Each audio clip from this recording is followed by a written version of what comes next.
اعوذ باللہ من الشیطان اللعین الرجیم بسم اللہ الرحمن الرحیم الحمد للہ الذی ہدانا لہذا وما كنا لنہتدی لولا ان ہدانا اللہ لقد جاءت رسل ربنا بالحق الصلاة والسلام علی اشرف الانبیاء والمرسلین حبیب الہ العالمین محبوب رب المشرقین جد الامامین السبتین الحسن والحسین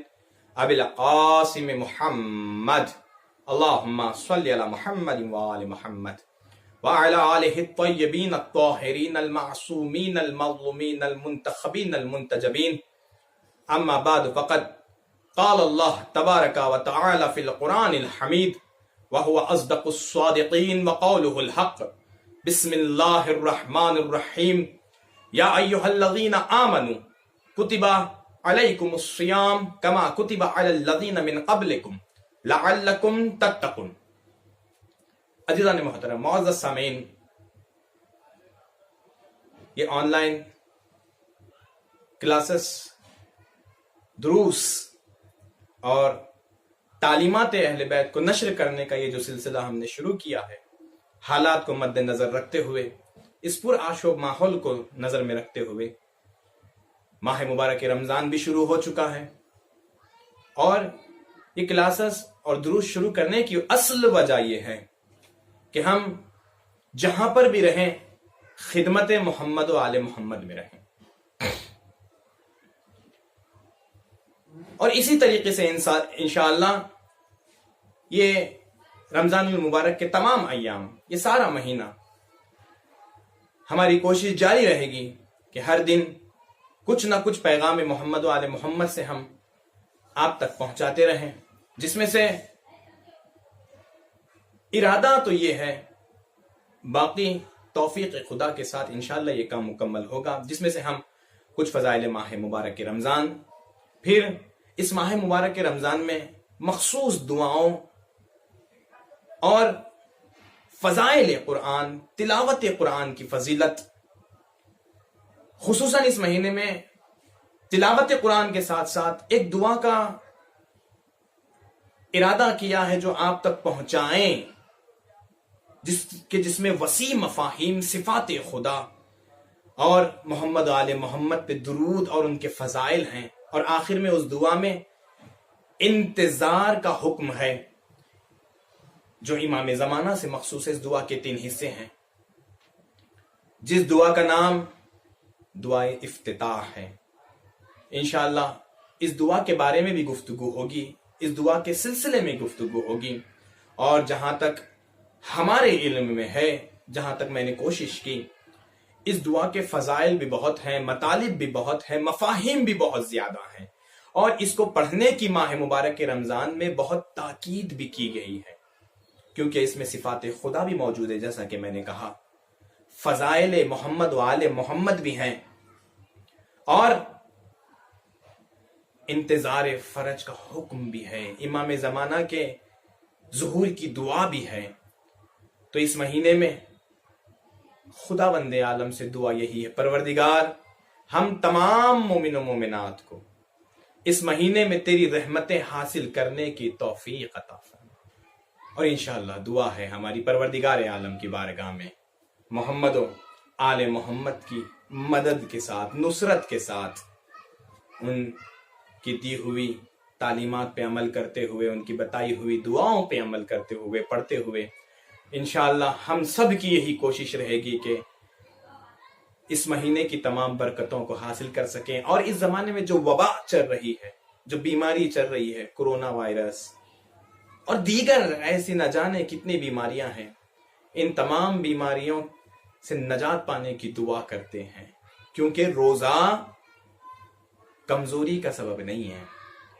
روزہ طاقت کی وجہ بنتی ہے، روح کی طاقت۔ جب روح مضبوط ہوتی ہے تو جسم کو کوئی بیماری لاحق نہیں ہو سکتی،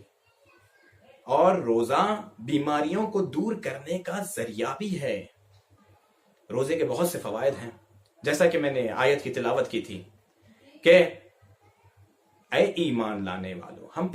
ہم نے تم پر روزہ واجب کیا، بالکل اسی طریقے سے جس طرح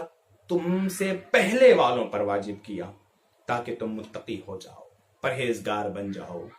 اور یہ ایک مہینہ ایک ایسا مہینہ ہے ماہ مبارک رمضان المبارک کہ جس کے سلسلے میں، جس کے فضائل میں کئی احادیث نبوی موجود ہیں، اہل بیت کے اقوال موجود ہیں، اور یہ وہ مہینہ ہے جس کے لیے رسول اکرم شعبان کے آخری جمعے کے خطبے میں ارشاد فرماتے ہیں، اے لوگو آگاہ ہو جاؤ کہ اللہ تعالیٰ کی مہمانی کا مہینہ آ پہنچا ہے، اپنی برکتوں، رحمتوں اور مغفرتوں کے ساتھ آ پہنچا ہے۔ یہ وہ مہینہ ہے جو اللہ کی نظر میں تمام مہینوں سے افضل اور بابرکت ہے۔ اس کے دن دوسرے مہینوں کے دنوں پر، اس کی راتیں دوسری راتوں پر، اس کی ساعتیں دوسری ساعتوں پر فضیلت رکھتی ہیں۔ یہ وہ مہینہ ہے جس میں خداوند تمہیں اپنی مہمانی کی دعوت دے رہا ہے، اور تم اس مہینے میں سعادت مندوں میں قرار دیے جاؤ گے۔ اس مبارک مہینے میں تمہارا سانس لینا عبادت ہے، تمہارا سو جانا عبادت، تمہارا سانس لینا تسبیح، تمہارے اعمال مقبول، تمہاری دعائیں مستجاب ہوتی ہیں۔ دیکھو، اس مہینے کی رحمتوں سے فائدہ اٹھاؤ۔ بد نصیب ہے وہ شخص جو اس مہینے میں اللہ کی بخشش سے محروم رہے۔ کہ ایسے مہینے میں محروم رہے جس مہینے میں خداوند عالم خود اپنی رحمتوں کے دروازوں کو کھول کے کہہ رہا ہے کہ دیکھو، جتنا لے سکتے ہو لے لو، میں دینے تیار ہوں۔ اس مہینے میں ہم جو روزہ رکھتے ہیں، اس کے لیے بھی ہمارے لیے یہ حکم ہے، ہمیں یہ پیغام ہے کہ اس روزے کی بھوک اور پیاس کے ذریعے سے قیامت کے دن کی بھوک اور پیاس کو یاد کرو۔ اللہ کی راہ میں فقیروں اور مسکینوں پر زیادہ سے زیادہ خرچ کرو اور ان کو خیرات دو۔ اپنے بزرگوں کا احترام کرو، اپنے چھوٹوں کے ساتھ رحم دلی سے پیش آؤ، رشتہ داروں کے ساتھ صلہ رحمی کرو۔ اس مہینے میں اللہ سے اپنے گناہوں کی توبہ کرو اور نمازوں کے اوقات میں اپنے ہاتھ بلند کر کے دعا کرو، کیونکہ نماز کے اوقات وہ بہترین اوقات ہیں جب پروردگار عالم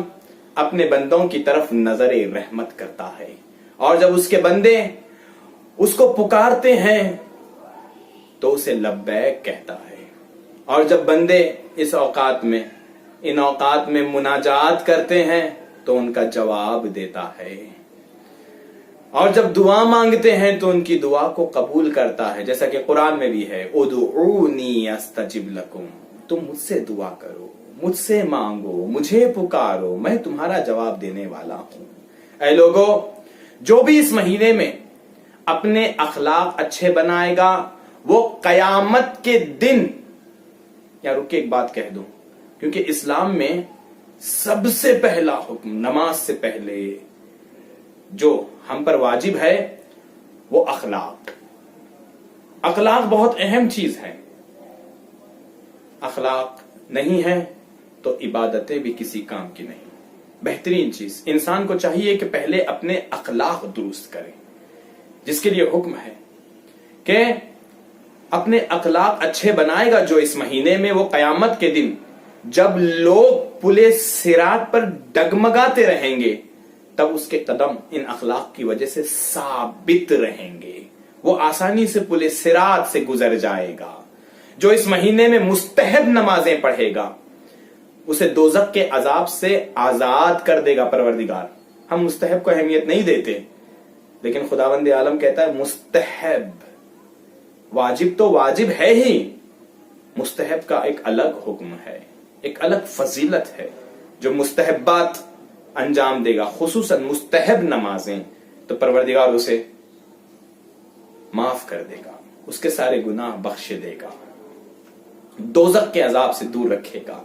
جو اس مہینے میں واجب نمازیں ادا کرے گا اس کے نامہ اعمال میں 70 فرض نمازوں کا ثواب لکھا جائے گا جو دوسرے مہینوں میں ادا کرتا ہے، یعنی رمضان مہینے کی ایک واجب نماز کا ثواب دوسرے مہینے میں 70 مرتبہ پڑھنے کے برابر ہے۔ اتنا بابرکت مہینہ، اتنا رحمتوں والا مہینہ ہمارے پاس آ چکا ہے۔ جو کوئی اس مہینے میں قرآن کی ایک آیت کی تلاوت کرے گا، خداوند عالم اسے دوسرے مہینے میں پڑھے جانے والے پورے قرآن کا ثواب عطا کرے گا۔ اے لوگوں، آگاہ ہو جاؤ کہ اس مہینے میں جنت کے دروازے کھول دیے جاتے ہیں، اور دعا کرو، حکم ہے۔ یہ کہنے کے بعد حکم دیا گیا، جنت کے دروازے کھول دیے جاتے ہیں، تو دعا کرو کہ پروردگار تو ہم پر ان دروازوں کو دوبارہ بند نہ فرما۔ اور کہا دوزخ کے دروازے بند کر دیے جاتے ہیں، اور ساتھ میں حکم دیا تو دعا کرو کہ ان دوزخ کے دروازوں کو دوبارہ تم پہ نہ کھولا جائے۔ شیاطین کو اس مہینے میں قید کر دیا جاتا ہے، اور اپنے پروردگار سے دعا کرو کہ وہ شیاطین دوبارہ تم پر مسلط نہ ہو جائے۔ یہ بابرکت مہینہ،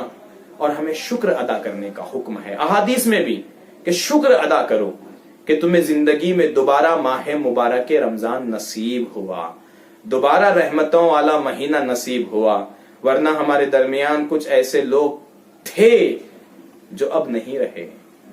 ہمیں شکر کا مقام ہے کہ تو نے ہماری حیات اتنی باقی رکھی کہ پھر ایک مہینہ ایسے ملا جس میں ہم اللہ کے مہمان ہیں اور اللہ میزبان ہے۔ اور اسی کے ساتھ میں آپ سے الوداع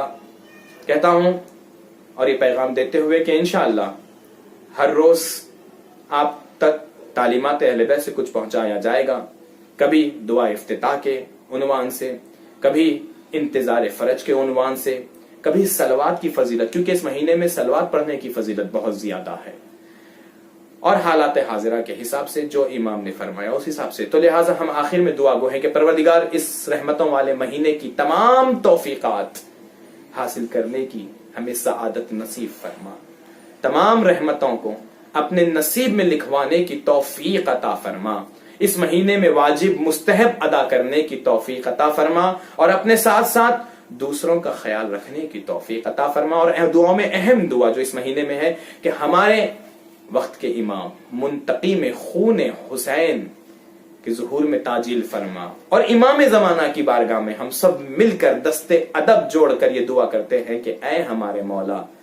آپ ہمارے اور خدا کے درمیان ایک فیض کی کڑی ہو، وسیلہ ہو۔ تو لہٰذا اس دور حاضر کے حساب سے، اس پرآشوب ماحول کے حساب سے ہم دعا کرتے ہیں کہ تمام انسانیت کو، تمام مخلوقات کو، خصوصاً شیعان